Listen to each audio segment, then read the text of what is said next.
All right, so the third question is from Rob, and Rob asks, farmer's market waste question. Trying to weigh the pros and cons of selling at market or other direct selling options of my farm business plan. How much of your product would you estimate is wasted, thrown away when you sell at market? I'd like to figure a general average. I'm sure a lot of you well-established growers sell out, but what was your level of waste at the beginning? Thanks.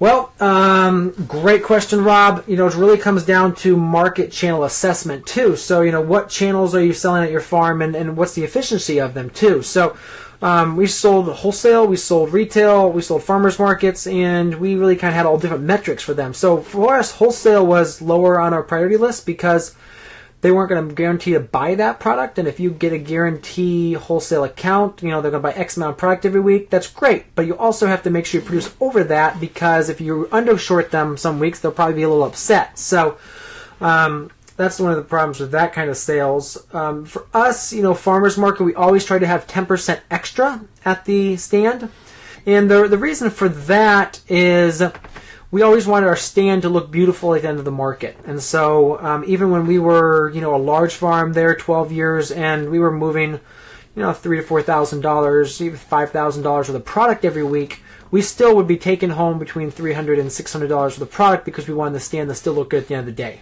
So if we sold out, to me, that was a disappointment because I probably could have brought extra product and still sold it. And I'll tell you why that is because when you get down to that last little bit in the table, no one's really buying it because they realize, well, that's been picked over a couple times already. It's not, the freshest.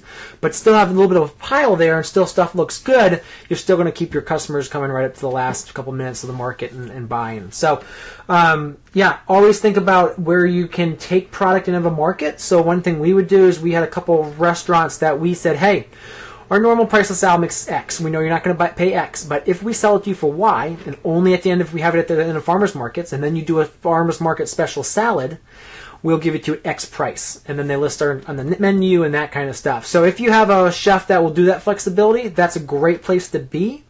But to me, bringing stuff home, giving it to the local soup kitchen, using it for ourselves, or even donate it to other people in the community. Or look, at the end of the market, we would use those crops to trade with, and we walked home with all sorts of bread and yogurt and meats and eggs and flowers and that kind of stuff, which we normally would never want to spend the money on and purchase. So one channel that's low in waste, CSA is pretty good, but the problem with CSA too is that you have to grow enough to have sales for something too. So if you have a 100-member CSA and don't do like a free choice CSA, don't have a mixed CSA, then you always have to have 100 or something. It's just a little more challenging. Now there's all sorts of CSA strategies to get around that, and maybe I should do a master class on that.